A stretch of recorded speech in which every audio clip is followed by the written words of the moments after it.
Mesdames, Messieurs, bonjour, ravi de vous retrouver pour ce Bienvenue chez vous. Nous allons parler de beaucoup de choses dans cette émission. Bonjour Marie-Hélène. Bonjour Jean-Luc. Alors, un invité dans quelques secondes que vous connaissez. Nous allons faire un tour aux eaux. Ensuite, avec Guy Grand-Girard du FC Que Choisir Nancy, nous allons parler du prix du gaz.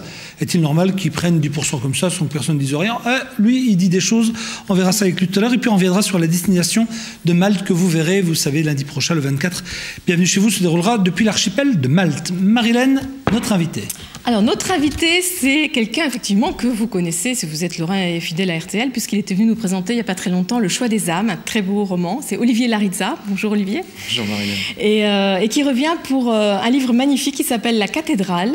Alors, c'est un livre qui prend pour point de départ, on peut dire, un fait dramatique, un drame personnel et familial très douloureux. C'est-à-dire, c'est un homme d'une trentaine d'années, je ne vais pas en dire trop, rassurez-vous, hein, qui voit décéder sa mère euthanasiée. Donc, il est écrasé de chagrin, il va chercher à fuir ce chagrin, mais on emporte toujours son chagrin là où on va. Donc il part à Madrid et là, il va faire la connaissance d'un homme, un homme très âgé qui bâtit à main nue depuis une quarantaine d'années une cathédrale. Alors, cet homme, c'est ce qui a inspiré votre livre, parce qu'il existe vraiment. C'est sans doute la seule part de vérité dans ce roman.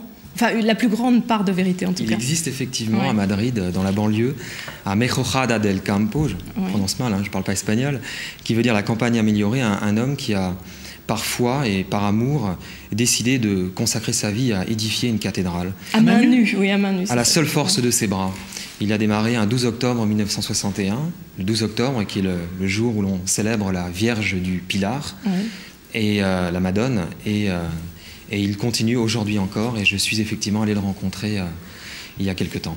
Et vous en aviez entendu parler avant par les médias, on peut le dire.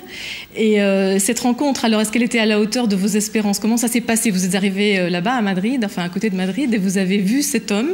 Quelle impression ça vous a fait? C'est une rencontre extraordinaire. On n'en fait sans doute qu'une comme ça en peu de temps. Je veux dire par là que ce sont des gens qui ont poussé leurs rêves au plus loin, qui sont allés au bout de ce qu'ils avaient envie de faire.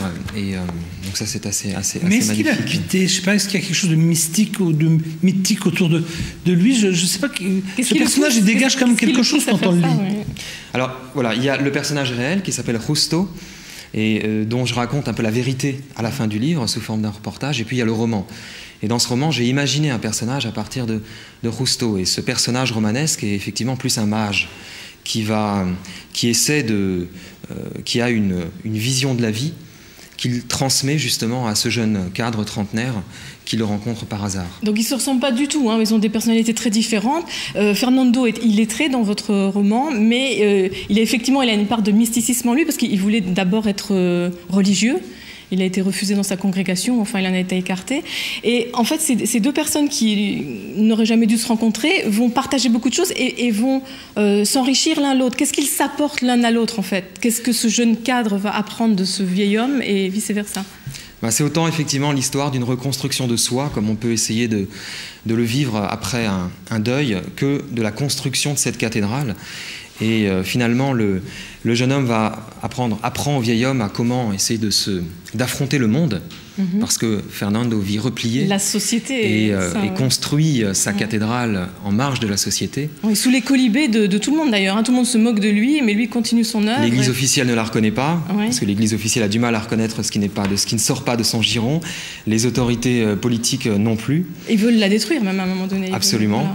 Et en contrepartie, Fernando apprend au jeune homme à essayer de chercher une vérité. C'est une forme, en sorte, c'est une sorte de quête de soi sous forme de quête spirituelle. Et puis il a des bons mots. Hein. Il y a un genre de pancarte gravée comme ça lorsqu'on rentre dans cette église, cette cathédrale. C'est pratiquement un RIB, hein, c'est pratiquement son relevé bancaire où il dit « Si vous voulez m'aider, envoyez vos chèques ». Et il dit un truc très sympa. C'est lui vraiment qui vous a dit de l'inscrire dans le livre? Excuse-moi Jean-Luc, je t'ai interrompu. Oui, alors quand je suis allé rencontrer Justo, donc le personnage réel, effectivement, oui. C'était très difficile d'établir le contact au début, et je remercie la traductrice qui m'avait accompagné qui a su justement créer ce dialogue. Et on a passé une journée exceptionnelle. Il m'a demandé effectivement, parce que les journalistes viennent le voir, lui promettent monts et merveilles. Il dit les journalistes viennent toujours mais ils ne me donnent rien, alors que les touristes donnent au moins un petit quelque chose. Coca-Cola a tourné un spot publicitaire en 2005 pour une boisson qui est commercialisée en Espagne, et ils ont donné le minimum évidemment. Oh, ça, c'est pas cool. Alors, il y a toute une série de phrases comme ça qui sont des messages de sagesse, de philosophie. Il y a l'essentiel, c'est peut-être ce qu'on voit quand on a perdu son soleil. Là, je pense que vous parlez de la maman qui est décédée et cet homme encore assez jeune qui part à l'aventure pour guérir ce chagrin, qui est aussi qui n'arrive pas à renouer un contact avec son père. Il y a aussi cet aspect des choses. Est-ce que Fernando, c'est pas un père de substitution qui va l'aider à retrouver son chemin? C'est une bonne analyse, oui, c'est une interprétation possible. Quelque part, il y a la recherche, effectivement, non pas de son père, mais d'un repère. Voilà, quelque chose auquel se raccrocher, et il découvre un univers qu'il ne soupçonnait pas. Les gens qui vont au bout de leurs rêves, il y a dans la correspondance du facteur cheval, que je cite, c'est un peu une histoire comme qui ça est du facteur un autre cheval. exemple d'un homme qui a consacré sa vie à bâtir un château délirant pendant 33 ans, qui est bien connu en France. Et il y a cette phrase qui dit obstinément le rêve, c'est-à-dire le rêve coûte que coûte, aller au bout de ce qu'on est. Et Fernando, justement, il a sans doute su trouver qui il est, et il essaie d'enseigner à ce... C'est lui qui dit après à votre héros, il lui dit, nous sommes en fait la cause essentielle de tous nos obstacles. Ça veut dire que si on veut franchir tous les obstacles, il ne tient qu'à nous, en fait. D'où s'accrocher à son rêve. Nous sommes la cause principale. C'est ce qu'il faut essayer de faire. Alors il faut savoir, on a vu là pendant cette interview plusieurs images, hein, ce sont bien des images de la cathédrale qu'on a vues, c'est bien lui qu'on a vu à côté de vous. On va déjà s'arrêter. Moi je voudrais juste savoir une chose, cette cathédrale, tout le monde peut aller la voir, tout le monde peut aller l'admirer, parce que je pense que rentrer à l'intérieur c'est limite dangereux, non ?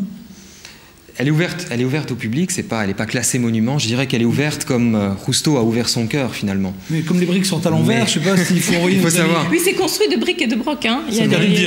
C'est tout du matériel de récupération. C'est un architecte rebelle, c'est un architecte hors norme qui a fait sans connaître les règles de l'architecture, et parfois c'est bon de faire comme ça, c'est-à-dire de ne pas respecter les règles ou de faire différemment. Elle est immense quand même. C'est ce qui donne quelque chose d'exceptionnel. C'est loin de Madrid ?